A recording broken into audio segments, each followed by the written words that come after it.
हिंदू पौराणिक कथाओं के अनुसार माता सरस्वती का जन्म सृष्टि के देवता भगवान ब्रह्मा जी की मानसिक इच्छा से हुआ था। ब्रह्मा जी जब ब्रह्मांड की रचना में लगे थे और ब्रह्मा जी ने सृष्टि की रचना का कार्य संपन्न भी कर दिया था, तो उन्होंने पाया कि सृष्टि में सब कुछ है लेकिन सब मूक, शांत और निरस है। तो उन्हें स्वयं के अंदर सामर्थ्य और ज्ञान की कमी महसूस हुई थी। फिर ब्रह्मा जी ने ब्रह्मांड में सामंजस्य और ज्ञान को लाने के लिए तपस्या करते हुए माता सरस्वती को अपने मन से प्रकट किया था। जब माता सरस्वती वहाँ प्रकट हुई तब उन्होंने अपने हाथों में वीणा, माला और पुस्तक धारण कर रखा था। माता सरस्वती ने अपनी वीणा से वसंत राग छेड़ा। इसके फलस्वरूप सृष्टि को वाणी और संगीत की प्राप्ति हुई। उस तिथि को माघ शुक्ल पंचमी थी। इस वजह से इस तिथि को हर वर्ष वसंत पंचमी के नाम से मनाया जाता है। ब्रह्मा जी की एकाग्रचित ध्यान और ज्ञान की इच्छा ने एक सुंदर और प्रकाशमय देवी माता सरस्वती को जन्म दिया। उन्हें शुद्धता, बुद्धिमता और रचनात्मकता की स्वरूपा माना जाता है। हंस और मोर उनके साथ जुड़े हुए होते हैं, जो अच्छे और बुरे के बीच विभेद की और वास्तविक और अवास्तविक के बीच विभेद की क्षमता को संकेत करते हैं। माता सरस्वती को सभी ज्ञान, कला और शिक्षा का स्रोत माना जाता है। उनका जन्म किसी माता से नहीं हुआ था, बल्कि ब्रह्मा जी की चेतना से और आकाश से उत्पन्न हुआ था, जिससे उन्होंने ज्ञान की शक्ति को दुनिया में लाने का एक बहुत बड़ा उपहार दिया था। बसंत पंचमी का त्योहार माता सरस्वती के जन्म को श्रद्धापूर्ण पूजन अर्पित करने के लिए मनाया जाता है। इस दिन माता सरस्वती को उनके प्रिय भोग अर्पित करके याचक करियर या शिक्षा प्रतियोगिता में सफलता प्राप्त करते हैं। और माना जाता है कि इस दिन बसंत ऋतु की शुरुआत होती है,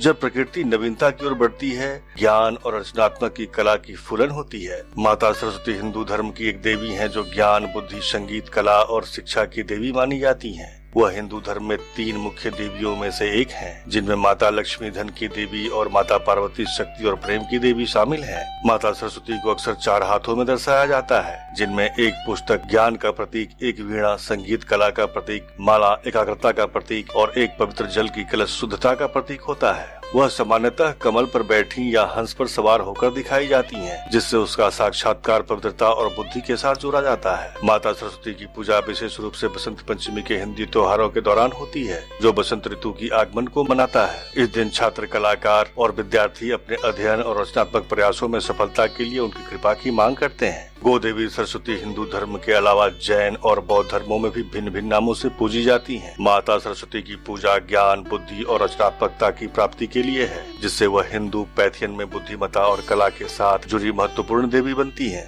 धार्मिक मान्यताओं के अनुसार बसंत पंचमी यानी माघ माह के शुक्ल पक्ष की पंचमी को माता सरस्वती की उत्पत्ति हुई थी। इस वजह से बसंत पंचमी के अवसर पर सरस्वती पूजा करते हैं। बसंत पंचमी के दिन भक्त माता सरस्वती को बूंदी, बेसन के लड्डू, केसर भात, पीले चावल, मालपुआ आदि भोग लगा सकते हैं। इससे देवी सरस्वती अत्यंत प्रसन्न होती हैं और भक्तों को शिक्षा प्रतियोगिता, कला और संगीत के क्षेत्र में सफलता प्रदान करती हैं। इस दिन पीले रंग के वस्त्र पहनने और गरीब बच्चों को कॉपी, किताब, पेन, पेंसिल आदि का दान करने से माता सरस्वती की कृपा प्राप्त होती है। बसंत पंचमी को पूजा करते समय देवी शारदा के चरणों में पेन, कॉपी, पेंसिल आदि रखना चाहिए। इससे कुंडली में बुध ग्रह दोष दूर होता है। बुध के मजबूत होने पर आपकी बुद्धि और निर्णय लेने की क्षमता बेहतर होती है। कहा जाता है कि यदि कोई एकाग्र होकर नहीं पढ़ पाता है तो आप बसंत पंचमी को माता सरस्वती को हरे रंग वाले फल और पीले फूल शुद्ध तन मन से माता को अर्पित करें। इससे बुध ग्रह सही होता है, जिससे यह समस्या दूर हो जाती है। बसंत पंचमी पर ओम ऐं ह्रीं क्लीं सरस्वत्यै नमः मंत्र का 108 बार जाप करने से उच्च शिक्षा में आने वाली समस्याएं दूर हो जाती हैं। सनातन प्रेमियों से अनुरोध है कि ऐसे रोचक कहानियों को जानने और समझने के लिए इंस्पायरिंग सनातना को अवश्य सब्सक्राइब करें तथा लाइक से हमारा उत्साहवर्धन करें। कमेंट के माध्यम से अपना सुझाव भेजें, जिससे हम अपनी प्रस्तुति तदनुरूप कर सकें। धन्यवाद।